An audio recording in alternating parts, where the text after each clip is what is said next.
Welcome back to Pet Orlando's Talk to the Paw. I'm here with Deb Lynch, owner of Pet Orlando. Hey, Deb. Hello. Today's episode is about feeding your cats raw. We usually speak about dogs a lot, but today we're going to take care of the kitties today. So my first question to you would be, can cats be on the raw diet?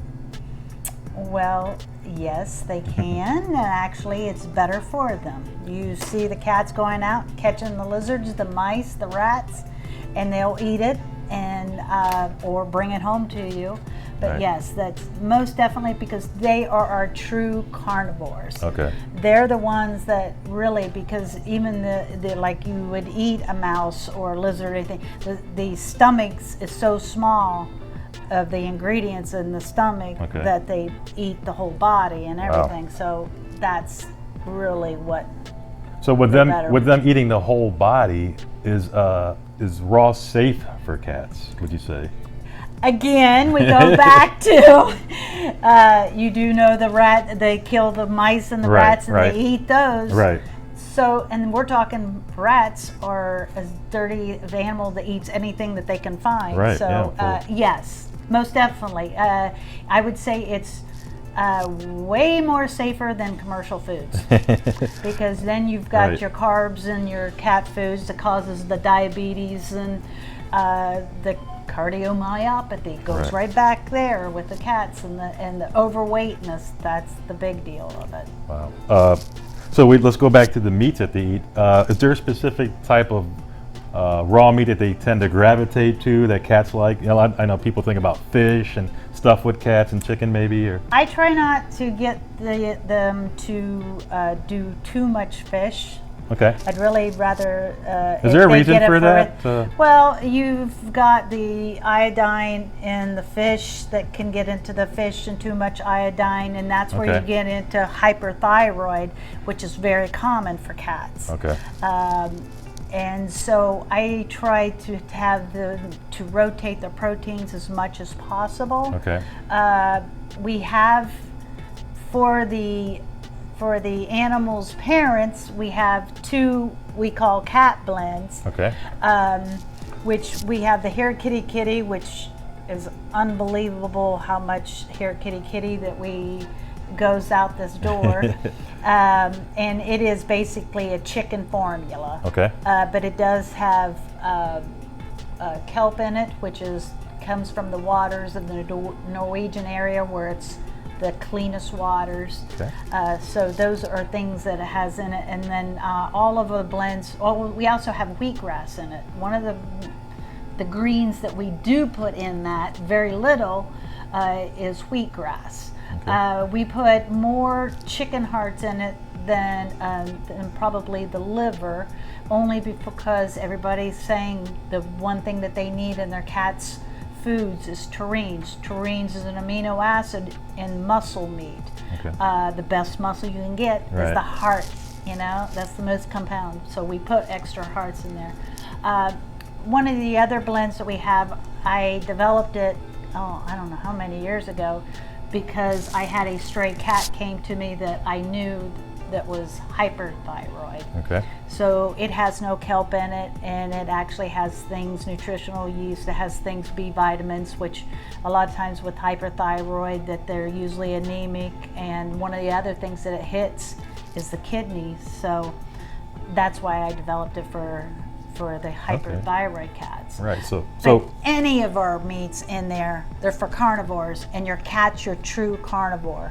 Right. So they can eat any buffalo, rabbit, any of those meats that we have here? Well, yes. I mean, we have a girl that works with me, Cindy, and her cats eat whatever she brings home for the dogs. Wow. Which my cat, who lived to 22 years old, she ate whatever the mastiffs eat. That's what she got. They're true carnivores. That's what they do. You have a cat that's Yes. inside outside cat that eats the mice and brings them home to you. And then you also have him that will eat any of the meats pretty much, except if we can get him off of the pork, we're good.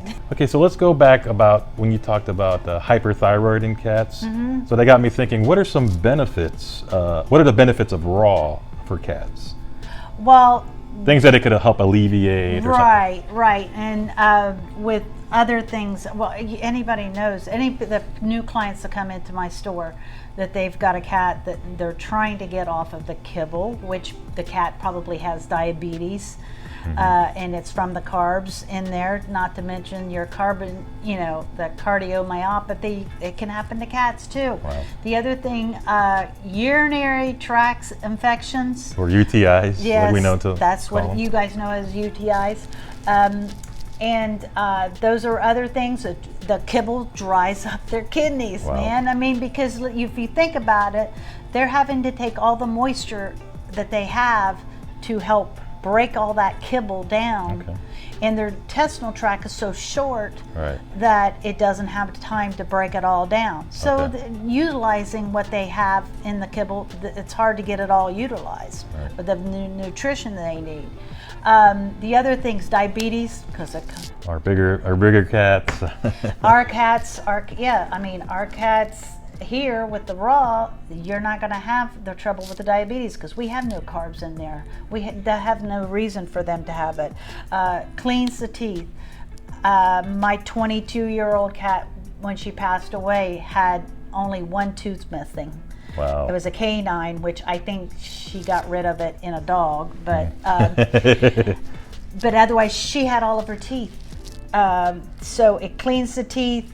The biggest thing everybody comes in for is they don't care what they're going to do. They're going to keep the cat on raw foods because the cat box doesn't stink like that. So like the litter, when the cat goes to use the bathroom, there's not a big pungent smell that comes out. No, because they utilize most of it. And that's the other thing is because Okay. the cat box, the stools are so small Right. because they utilize it. So there's not a lot of excrement after, like compared to when they eat kibble, the amount of feces that come out.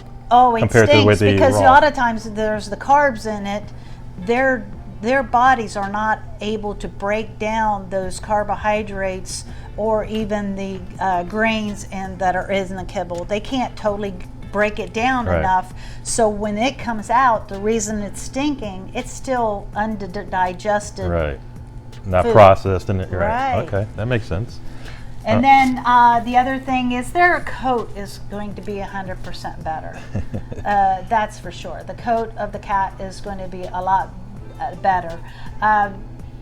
You don't seem to see as many cats on raw spitting up their food right afterwards. Oh, like kind of vomiting or Right, and that type of thing. But again, one of the things I support and I believe in is a digestive enzyme probiotic. Okay. And because another reason is, as I talked about with the dogs, there's so many stressors that these cats deal with, even though you think that they're not upset and stuff, but there are a lot of stressors. When you leave, it's still a stressor for them. Right.